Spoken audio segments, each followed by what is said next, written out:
So particles in water at 0 degree Celsius have more energy as compared to particles in ice at the same temperature. अब इस बात को समझना, ठीक है।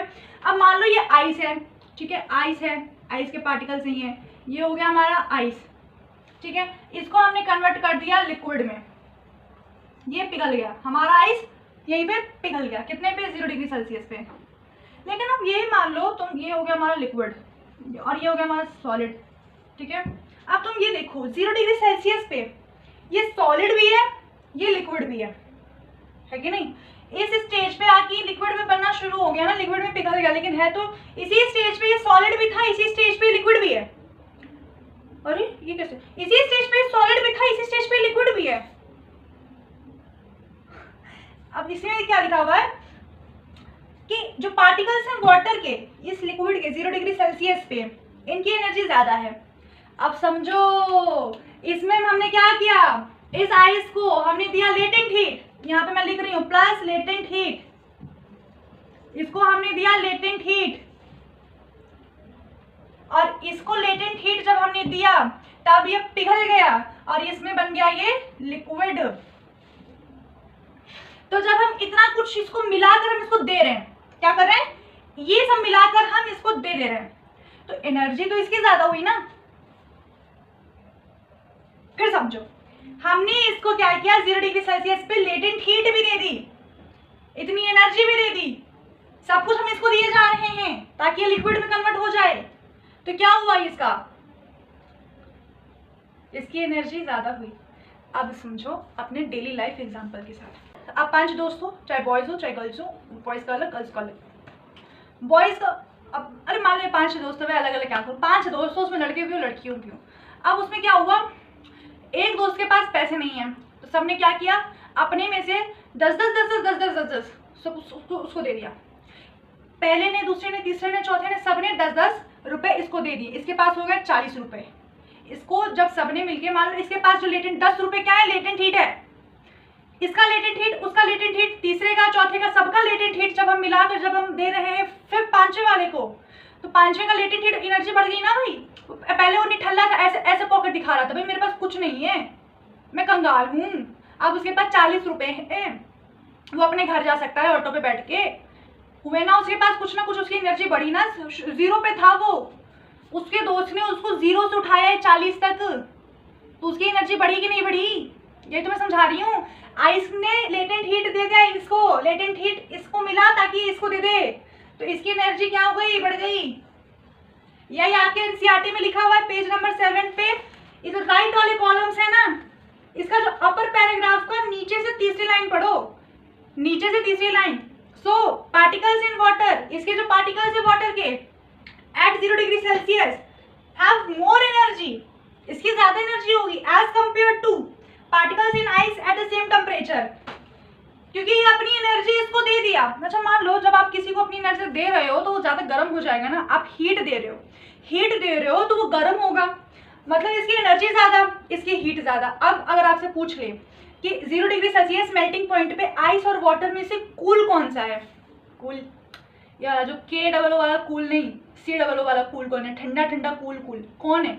अरे जब हमने एनर्जी दी वाटर को तो कूल कौन हुआ, आइस हुआ। आइस ने अपनी एनर्जी दे दी, इन 4 दोस्तों ने बेचारों ने अपने 10-10 रुपए दे दिए, उनके पास 10-10 रुपए की कमी आ रही यार, वो लोग घाटे में चले गए। ये अपने मजे में अपनी जेब गरम कर, हाँ क्या एग्जांपल मिला है, वो अपनी जेब गरम करके चल गए घर और अपनी जेब खाली करके ठंडे पड़ गए। ये लोग सोच रहे थे कि हम 10 रुपए की चाय पियेंगे, गरम करेंगे अपने आप को, लेकिन नहीं कर पाए गरम, ये ठंडे पड़ गए। 10-10 सबने दे दिया, चारों ठंडे पड़ गए। तो वही तो मैं बोल रही हूँ, अगर ये अपनी एनर्जी दे रहा है इस कमीने दोस्त को, तो ये क्या पड़ गया, ठंडा पड़ गया। अब समझे, गुड। तो अगर आपको समझ में आता है ना तो प्लीज एक कमेंट में बोल देना कि हाँ इस तरह से मुझे समझ में आ रहा है, और कहीं पे भी आपको लगे कि आपको इस तरीके से समझ नहीं आया है तो मैं आपको फिर उस तरह से भी समझाऊंगी जिस तरह से आप समझ नहीं पा रहे थे, जिस तरह से मैं आपको समझा दूंगी तो फिर आपको समझ में आ जाएगा। समझ के समझे, समझ सको तो समझ लेना। अब हम चलते हैं दूसरे पैराग्राफ पे। When we supply heat energy to water, जब हम वाटर को हीट एनर्जी देते हैं, particles start moving even faster. अब देखो अब हम किस टॉपिक पे आ रहे हैं, अब इतना आपको समझ में आ गया होगा। अब मैं कर रही हूँ इसको रफ। अभी तक हम पिघला रहे थे, आइस को वाटर में, अब हम वाटर के पीछे पड़ेंगे। इतनी देर से हम आइस के पीछे भागे हुए थे, अब आइस के साथ ठहर जाओ, थम जाओ, मुझे सांस लेने दो, मेरे को तकलीफ हो रही है सांस लेने में। अब तुम वाटर के साथ पढ़ो ना भाई, वाटर भी तो पिघल चुका मतलब आइस पिघल चुका, अब तुम वाटर के साथ खेलो, अब वाटर को भगाओ। अब हम वाटर का पढ़ रहे हैं, अब हम वाटर को हीट एनर्जी दे रहे हैं। अभी तक हम आइस को दिए जा रहे थे, आइस थक गया, कहा कि मुझे माफ करो यार, मेरे को आराम करने दो।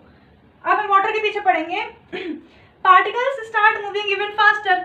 अब देखो आइस के पार्टिकल्स एकदम पास पास थे, लेकिन अब ये है लिक्विड के पार्टिकल्स, ये है थोड़े से पास पास, ज्यादा पास पास नहीं है सॉलिड की तरह, ये थोड़े से पास पास है। ये हमारा हो गया लिक्विड का पार्टिकल। अब हमने देंगे इसको हीट, जय ज्वालामुखी, इसको हम देंगे हीट, यही बुक में लिखा है। जब हम हीट एनर्जी दे रहे हैं वाटर को, तो particles start moving even faster. भाई इनके बीच में कोई फोर्सेस ऑफ अट्रैक्शन है, सॉलिड इतना नहीं है लेकिन है, मैं बोलने जा रही थी कि नहीं है फोर्सेस ऑफ अट्रैक्शन यार, तभी तो ये लोग इतने पास पास हैं। सॉलिड के पास भी सॉलिड के पास भी फोर्सेस ऑफ अट्रैक्शन है, लिक्विड के पास भी फोर्सेस ऑफ अट्रैक्शन है, ठीक है। तो सॉलिड के पास ज्यादा था, तभी वो एकदम पास पास थे। जब उनको हीट दिया जा रहा था तो ऐसे ऐसे ऐसे पार्टिकल्स उनके हो रहे थे, कैसे ऐसे ऐसे हो रहे थे, ऐसे ऐसे हो रहे थे। अब लिक्विड के पास क्या है, लिक्विड के पास थोड़े ऐसे ऐसे हैं, स्पेस हैं, वो आराम से ऐसे ऐसे हो सकते हैं, ठीक है, वो ऐसे ऐसे आराम से हो सकते हैं। वही मैं बता रही हूँ, इनके पास जब हम इनको हीट दे रहे हैं तो ये आराम से काइनेटिक एनर्जी में ऐसे घूम सकते हैं, श्रीवल्ली वाला स्टेप कर सकते हैं, इनको कोई और दिक्कत नहीं है। अब क्या है, at a certain temperature a point is reached when the particles have enough energy to break free from the forces of attraction of each other. At this temperature the liquid starts changing into gases, the temperature starts boiling and that atmosphere is known as its boiling point. हाँ आप ठीक है, जैसे हमने पहले solid को दिया heat, उसने बना लिया लिक्विड, अब हम लिक्विड को हीट देंगे ताकि हम बना पाए गैस। अब हम इसको दे रहे हैं हीट, इसको हमने हीट दिया, इसके बीच में फोर्सेस ऑफ अट्रैक्शन थी, उसके बाद एक टेम्परेचर पे आने के बाद मतलब बॉइलिंग पॉइंट समझो। पानी उबालते हो ना, घर में पानी उबालते हो कि नहीं, आज तक अभी पानी उबाला है पतीले में, पानी उबाले हो, तो पानी कब उबलता है, 100 डिग्री सेल्सियस पे यार, 100 डिग्री सेल्सियस पे, 100 डिग्री सेल्सियस पे पानी में उबाल आती है। तो इस 100 डिग्री सेल्सियस पे जब ये आएगा ना, इसके बाद फिर टेम्परेचर नहीं बढ़ेगा। तो अब हम जो हीट देंगे वो कहाँ जाएगा, सॉलिड के केस में क्या था, 0 डिग्री सेल्सियस पे आके रुक गया था, उसके बाद हीट कहाँ जा रहा था, हाइड हो रहा था, लुक रहा था, छिप रहा था, कहाँ, पार्टिकल्स के बीच में जगह थी, पार्टिकल्स के बीच में घुस रहा था वो, ठीक है। तो यहाँ पे क्या होगा, जैसे 100 डिग्री सेल्सियस आएगा, ये जो हीट है ये यहाँ पे आके छुपना शुरू कर जाएंगे, ये जो पार्टिकल्स के बीच में ऐसे छुप जाएंगे, ऐसे ऐसे छुप जाएंगे, मुझे ढूंढो आके, मैं यहीं पे छुपा हुआ हूँ, आके थप्पा बोल दो, ठीक है, यहाँ पे आके ये जो छुप जाएंगे। अब क्या होगा, इनके बीच का जो फोर्सेस ऑफ अट्रैक्शन है वो ब्रेक हो जाएगा, और जब वो जो एक और टेम्परेचर हम हीट देंगे, फिर इस फोर्सेस ऑफ अट्रैक्शन को वो ओवरकम कर जाएगा, और ये जो लिक्विड था वो हमारा फिर गैसेस फॉर्म में आ जाएगा, गैसेस फॉर्म यानी कि वेपर फॉर्म। अब ये क्या आएगा, हमारा 100 डिग्री सेल्सियस के बाद ये वेपर फॉर्म में आ जाएगा, ठीक है, ये हो गया हमारा गैसेस फॉर्म। यही बोला है, पहले हमने हीट दिया, ठीक है, फिर एक टेम्परेचर अटेंड किया इसने 100 डिग्री सेल्सियस, उसके बाद हम हीट दे रहे हैं, वो हीट जाके इन्हीं के पार्टिकल्स के बीच में छुप जा रहा है। जब फोर्सेस ऑफ अट्रैक्शन को ये ओवरकम कर जाएगा, उसके ऊपर चला जाएगा, तब वो पार्टिकल्स के बीच के फोर्सेस ऑफ अट्रैक्शन टूट जाएंगे, उनके बीच की दोस्ती खत्म, टाटा बाय बाय, और फिर ये चला आएगा गैसेस फॉर्म में, बन जाएगा वेपर। इनके पार्टिकल्स दूर दूर होते हैं, एक इंडिया में, एक अमेरिका में, एक अफ्रीका में, एक जापान में, एक जो भी हो, ठीक है, इतने दूर दूर होते हैं इनके पार्टिकल्स। तो ये बन गया हमारे गैस, हमारे नहीं भाई गैस बने, सिर्फ वाटर वेपर समझो, वेपर बने, गैस किसी का नहीं बनना है। तो ये आप वेपर फॉर्म में अब ये उड़ जाएंगे, ठीक है, यही लिखा हुआ है यहाँ पे। The temperature at which liquid starts boiling at atmospheric pressure, ये कौन सा टेम्परेचर है जिसपे लिक्विड बॉइल करना शुरू हो गया, 100 डिग्री सेल्सियस, 100 डिग्री सेल्सियस, वो टेम्परेचर जिससे फिर जो लिक्विड है वो बॉइल करना शुरू कर जाए एट एटमॉस्फेरिक प्रेशर। क्या लिखा है, atmospheric pressure is known as a boiling point. भाई ये बॉइलिंग पॉइंट होता है, मेल्टिंग पॉइंट आया था ना समझ में, 0 डिग्री सेल्सियस वाला, अब ये बॉइलिंग पॉइंट हो गया। और क्या चाहिए यार जिंदगी में तुमको, 9th क्लास में बस खत्म साइंस। अब जाओ अपना बैग पैक करो, बोलो मैम हम 10th का पेपर देंगे सीधा। 9th ये बच्चों का खेल है, तुम बच्चे थोड़ी हो, अब बोल मत देना बेटा यार, फिर पूछा जाएगा किसने कहा था बोलने के लिए, मैम इन्होंने कहा था बोलने के लिए। अब ये कौन है, नाम जानते हैं मेरा? नहीं जानते ना, बताएंगे भी नहीं। तो ये हो गया हमारा बॉइलिंग पॉइंट। फिर से रिपीट कर दे रही हूँ मेरे प्यारे प्यारे नन्हे नन्हे राही बच्चे। ये जो है यहाँ पे हीट गया 100 डिग्री सेल्सियस पे। जब ये टेम्परेचर पे हमारा वाटर बॉईल होना शुरू कर जाता है और ये वेपर फॉर्म में चला आता है, इसके फोर्सेस ऑफ अट्रैक्शन को ओवरकम कर जाता है लेटेंट हीट। ठीक है, लेटेंट हीट बीच में घुस के इनके फोर्सेस ऑफ अट्रैक्शन को ओवरकम कर जाता है। उसके बाद ये फिर ये गैसेस फॉर्म में आना शुरू हो जाते हैं। इतना समझ में आ गया? देखो बीच बीच में मजाक कर देती हूँ ताकि आपको समझ में आए अच्छे से। अगर सीरियस पढ़ाने बैठूंगी ना तो फिर आप मतलब देखोगे भी नहीं, समझोगे भी नहीं, कॉन्सेप्ट क्लियर नहीं करोगे, सोने लग जाओगे। पढ़ो ऐसे जैसे आपको समझ में आए, मजा भी आए, एकदम ढिंचाक स्टाइल। ठीक, अब क्या बोल रहे हैं Biru? Boiling is a bulk phenomena. आपने इतने बड़े पतीले में पानी गर्म किया है, बॉइलिंग एक बल्क फिनोमेना है। Particles from the bulk of the liquid gain enough energy to change into vapor state. समझा रही हूँ। अरे वही चीज है यार जो अभी आपने आइस और वाटर का देखा नहीं था, इसी में समझा दूँ क्या? समझ लोगे तुम लोग? आइस वाटर का नहीं देखा था कि इन दोनों में से कौन सा ज्यादा एनर्जी वाला है? भाई इसमें आप लेटेंट हीट देके इसको पास कर रहे हो ताकि गैस फॉर्म में बने। लेटेंट हीट दे रहे हो तो ये अपनी एनर्जी फिर इसको दे रहा है, इसने ठल्ले कमीने दोस्त को। इसकी एनर्जी बढ़ा रहा है, अपनी एनर्जी कम कर रहा है। अगर इसकी एनर्जी बढ़ रही है तो इसका में हीट ज्यादा होगा। हाँ, एक और क्वेश्चन। व्हाट अ क्वेश्चन गुरुजी। देखो ये क्वेश्चन है, आपका पानी से भी हाथ जला होगा, आपका भाप यानी कि स्टीम। हाँ, अंग्रेज की औलाद हो ना, भाप तो समझ आएगा नहीं, स्टीम समझ में आएगा। स्टीम लेते होगे जब सर्दी जुकाम आता होगा, तो कभी स्टीम से हाथ जला है? कभी तुमने चावल का माठ निकाला है क्या? गांव में पूछना या देखना कहीं पे भी, चावल जो है ना उसका पानी निकाल के बनता है। चावल जब पक जाता है पानी में तो उसका पानी निकाला जाता है। उसका जो भाप है ना, मैं क्या करती हूँ उस भाप में अपनी ऐसे शक्ल रख लेती हूँ। अलग से स्टीम लेने की जरूरत ही नहीं है। अब फिर भी कहोगे कि फिर भी ऐसी शक्ल, हाँ है, क्या कर लोगे? है शक्ल ऐसी। अब जो भाप जब ऐसे लेते हैं ना तो कभी कभी क्या होता है, उस भाप से मेरा हाथ ज़्यादा जलता है, गर्म पानी से मेरा हाथ कम जलता तो है दोनों का, लेकिन फिर भी भाप से जल्दी जलता है, गर्म पानी से कम जलता है। ऐसा क्यों है? कोई बता सकता है इसका कॉन्सेप्ट?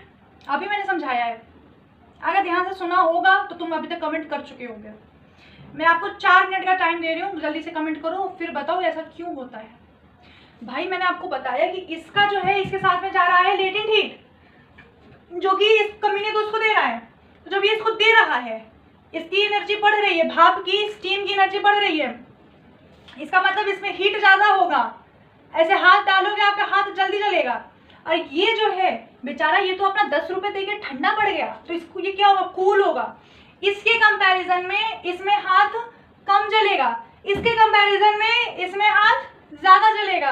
अब पता चला स्टीम से हाथ जल्दी क्यों जलता है। जल्दी का मतलब ज्यादा क्यों जलता है। ऐसे डालो, इस छन से हाथ हटाते होगे, भाप लग गया, भाप लग गया, भाप लग गया। भाप भ आ की मात्रा प, भाप, पाप नहीं बोल रही हूँ, भाप बोल रही हूँ। बड़ी जल्दी आ जलता है। अब समझ में आया कॉन्सेप्ट है? उसके बाद for water this temperature is 373 kelvin. 373 kelvin का मतलब 273 केल्विन का मतलब था 0 डिग्री सेल्सियस, और 373 केल्विन का मतलब है 100 डिग्री सेल्सियस। बस इतनी सी बात। हाँ, इतनी सी बात। Can you define the latent heat of vaporisation? अभी मैंने आपको ये फ्यूजन पढ़ाया, फ्यूजन की जगह क्या लिख दो? वेपोराइजेशन लिख दो, और यहाँ पे लिख दो amount of heat energy that is required to change 1 kg of liquid, है ना, यहाँ पे लिखा हुआ है। Do it in the same way as we have defined the latent heat of fusion. Particles in steam, that is water vapor, at 373 Kelvin have more energy than water at the same temperature. This is because particles in steam have absorbed extra energy in the form of latent heat of vaporization. वही चीज है जो अभी मैंने बताया कि ये ज्यादा एनर्जी स्टोर करता है। किसकी एनर्जी ज्यादा होगी? भाई पसीने ऐसे निकल रहे हैं जैसे। वीडियो बनाने के चक्कर में ना मुझे फैन जो है इसकी स्पीड कम करनी पड़ती है। 1 पे चलता है पंखा, उसकी हवा भी मेरे तक नहीं पहुंच पाती है ताकि मेरी वॉइस आप तक क्लियर जाए। अगर मेरी वॉइस, मुझे गला फाड़ के पढ़ाना पड़ता है, मैं कोई माइक वाइक नहीं लगाई हुई हूँ, ठीक है, तो गला फाड़ के पढ़ाना पड़ता है। ऊपर से इतनी गर्मी, मेरी शक्ल देखो आपको क्लियर दिख रहा होगा कि नहीं, ऐसे पानी टपक रहा है, ये पूरा पसीना से टपक रहा है। खैर छोड़ो। तो ये जो है फ्यूजन की जगह वेपोराइजेशन लिख लेना। यहाँ पे है amount of heat energy that is required to change 1 kg of solid की जगह लिक्विड कर लेना, और लिक्विड की जगह वेपर कर लेना at atmospheric pressure at its boiling point. यही लेटेंट हीट ऑफ वेपराइजेशन, इसमें कोई अंतर नहीं है। सॉलिड की जगह लिक्विड और लिक्विड की जगह गैसेस फॉर्म। इसमें क्या था 1 kg ऑफ सॉलिड को लिक्विड में कर देते हो, इसमें हमको क्या करना है वेपराइजेशन में लिक्विड टू वेपर फॉर्म में करना है। और इसकी हीट एनर्जी ज़्यादा होगी, इसके पास एनर्जी ज़्यादा होगी, तभी स्टीम से हमारा हाथ जल्दी जलता है, और इसके पास एनर्जी कम होगी। ठीक है, बस अब देखो इतना मैंने आपको पूरा समझाया, इस येलो चीज़ से ऊपर तक का इतना डिटेल में मैंने आपको समझाया है। समझ में आया? लाइक कर देना, कमेंट में तब तो ज़रूर बताना कि समझ में आया कि नहीं। अब देखो अभी छुट्टी नहीं हुई है, रुको यहीं पे, कहाँ भाग रहे हो, कहाँ भाग रहे हो, ये रुक। सॉलिड स्टेट को हीट करोगे लिक्विड स्टेट में जाओगे, ठीक है, लिक्विड स्टेट को हीट करोगे गैसियस स्टेट में जाओगे। यहाँ से चारबाग जाओगे, फिर चारबाग से स्टेशन पकड़ के कहीं और कानपुर निकल पड़ोगे, हम हीट में जा रहे हैं। फिर वहाँ से शाम के टाइम पे हम ठंड में बढ़िया बढ़िया मौसम में कानपुर से वापस चारबाग, और चारबाग से वापस इधर आ जाएंगे। सॉलिड स्टेट को हीट किया लिक्विड स्टेट में, लिक्विड स्टेट को हीट किया गैसियस स्टेट में, गैसियस स्टेट को कूल किया लिक्विड स्टेट में आ जाएंगे, लिक्विड स्टेट को कूल किया हम सॉलिड स्टेट में आ जाएंगे। समझ में आया क्या video? So we infer that the state of matter can be changed into another state by changing the temperature। अभी हम क्या देख रहे थे कि हम इतने से हम पढ़ क्या रहे हैं यार, हम लोग ये पढ़ रहे हैं कि किसी एक स्टेट ऑफ मैटर को दूसरे स्टेट ऑफ मैटर में हम चेंज कर सकते हैं। कैसे? इफेक्ट ऑफ एक टेम्परेचर था, एक इफेक्ट ऑफ प्रेशर था, है कि हमने देख लिया कि टेम्परेचर से कैसे मैटर का स्टेट चेंज हो रहा है। हीट कर रहे हो ना, ये टेम्परेचर ही तो दे रहे हो। ये इतनी देर से मैं क्या पढ़ा रही थी, टेम्परेचर ही तो दे रही थी, लेटेंट हीट का, हिडन हीट का, जो लेटेंट हीट ऑफ फ्यूजन। ये हीट क्या है? टेम्परेचर है, एनर्जी है, ये तो फॉर्म ऑफ एनर्जी है ना, तो टेम्परेचर की तो बात चल रही थी इतनी देर से। फिर we have learn that substances around us change state from solid to liquid and from liquid to gas on application of heat. अपने सराउंडिंग की चीजें भी आप देखते हो कि कैसे कोई भी सॉलिड से लिक्विड में आ रहा है, लिक्विड से गैस में जा रहा है। अब क्योंकि मैटर इन आवर सराउंडिंग्स, हमारे सराउंडिंग में क्या चीजें हो रही है हम उसके बारे में तो पढ़ना है। फिर क्या है? बट आ गया, मतलब यहाँ पे एक और condition, but there are some that change directly from solid to state, solid state to gaseous state and vice versa without changing into liquid state. अब कुछ महान प्राणी है इस धरती पे, वो क्या करते हैं, वो कहते हैं कि हमें भाई हटाओ ये बीच का लिक्विड स्टेट, हमें नहीं करना है लिक्विड, हमें अपने आप को लिक्विड नहीं करना है, हमें क्या करना है, हम सॉलिड में हैं, हमें हीट कर दो, टेम्परेचर के फॉर्म में हमें हीट दे दो, हम डायरेक्ट चले जाएंगे गैसियस स्टेट में, हम डायरेक्ट परलोक सिधार जाएंगे, हमें बीच के लिक्विड स्टेट में हमें जीवन शैली जीनी ही नहीं है। ठीक है, तो ऐसे कौन आपके माइंड में कोई एग्जांपल है कि ये कौन से प्राणी हो सकते हैं? ऐसे आपके एनसीईआरटी में यही दिया हुआ है कि कुछ ऐसी चीजें हैं जो डायरेक्ट सॉलिड टू गैसियस में चले जाते हैं, बिना बीच के लिक्विड फेज में गए हुए हैं। वो नहीं पढ़ना चाहते भाई नर्सरी टू 12th, वो डायरेक्ट देंगे नीट का एग्जाम, जेई का एग्जाम। ठीक है, अब वो क्या है? पहला है कैम्फर, कैम्फर यानी कि कपूर, ये तो आपने घर में भी देखा होगा। दूसरा है नैप्थलीन, क्या है? नैप्थलीन। नैप्थलीन की बॉल्स जो है वो घर में डाली जाती हैं, जब किसी के घर में बड़ी बड़ी पेटियां होती है उसमें नैप्थलीन की बॉल डाल दी जाती है कपड़ों के साथ में, ताकि उसमें कीड़े ना पड़े। आप देखोगे वो जो नैप्थलीन की बॉल्स है जो 6 महीने बाद 1 साल बाद वो अपने आप वेपर फॉर्म में कन्वर्ट हो जाती है, वो आपको फिर मिलेंगी नहीं। इतनी बड़ी बड़ी नैप्थलीन की बॉल्स आती हैं, ठीक है, वो अचानक से गायब हो जाती हैं, वो बीच के लिक्विड स्टेट में नहीं जाती हैं, सॉलिड में था डायरेक्ट गैसियस में चला गया। सब्लिमेशन बोलते हैं इसको, इस प्रोसेस को सब्लिमेशन बोलते हैं। जो चीज लिक्विड में नहीं जाती, सॉलिड से डायरेक्ट गैसेस में जाती है, मैं चौथी बार रिपीट कर चुकी, सॉलिड से डायरेक्ट गैसेस में जाती है, 5वीं बार हो गया, 6ठी बार, सॉलिड से डायरेक्ट गैसेस में जाती है, उसको बोलते हैं सब्लिमेशन। लिक्विड स्टेट में नहीं जाना। एग्जांपल क्या है? कैम्फर यानी कि कपूर, और नैप्थलीन की बॉल्स। ठीक है, कपूर आपके घर में होगा, आप पूजा करते होगे, एक दिन उसका डिब्बा खुला छोड़ देना, ये मैं बता रही हूँ करना, डिब्बा खुला छोड़ देना। ठीक है, 4-5 दिन बाद आप देखोगे वो कपूर गायब होकर मिलेगा आपको। ठीक है, उसके बाद अगर डांट पड़ी घर में, उसकी जिम्मेदारी मेरी नहीं है, ये अपने रिस्क पे करें, इसका मेरे से कोई लेना देना नहीं। तो ये हो गया हमारा सब्लिमेशन का। यहाँ पे एक एक्टिविटी भी दिखाई हुई है आपकी, एक्टिविटी 1.13। इसमें क्या हुआ है कि इन्होंने नीचे से बर्नर ऑन किया, यहाँ पे इन्होंने कॉनिकल फ्लास्क ले रखा है, कॉनिकल फ्लास्क उसको बोलते हैं, ये जो मटके जैसा दिख रहा है, इसके अंदर इन्होंने डाला है कैम्फर और इसको गर्म किया, ऊपर से इन्होंने रुई डाल दी है ताकि कैम्फर बाहर ना निकल जाए गैसेस बन के। तो इसको जब इन्होंने गर्म किया तो यहाँ पे साइड में आके ये कैम्फर चिपक चुके हैं। तो ये भी तो वापस सॉलिड ही बन गया। अगर रुई ना होता ना तो ये बाहर वेपर बन के चला जाता, लेकिन हमने इसको वेपर बनने दिया नहीं, इसलिए वापस कैम्फर से हमें कैम्फर मिल गया। तो ये एग्जाम्पल था। अब क्या है, a change of state directly from solid to gas, direct solid से gas without changing into liquid state is called sublimation. अभी समझा दिया। फिर क्या है, and a direct change of gases to solid without changing into liquid is called deposition। मतलब हमें इतनी देर में लिक्विड का कोई लेना देना नहीं है। पहले क्या है हमारा solid to gas, solid to gas, ये हो गया हमारा सब्लिमेशन। सॉलिड से गैस सब्लिमेशन, और अगर गैस से सॉलिड जा रहा है बिना लिक्विड में गए हुए, इसको बोलते हैं डिपोजिशन। क्या बोलते हैं, डिपोजिशन। अभी आपने देखा ना वेपर फॉर्म में हमने नहीं जाने दिया था कैम्फर को, जो एक्टिविटी में था वो यहाँ पे कॉनिकल फ्लास्क में, ये कॉनिकल फ्लास्क होता है, यहाँ पे था कैम्फर, ये था बर्नर आपका, ठीक है, और यहाँ पे हमने लगा दिया रुई, ये यहाँ पे आके डिपॉजिट हो गया था। तो ये गैस इसमें जो गया ऊपर, तो यहाँ पे उसको निकलने की जगह नहीं मिली, तो ये वापस आ गया सॉलिड में।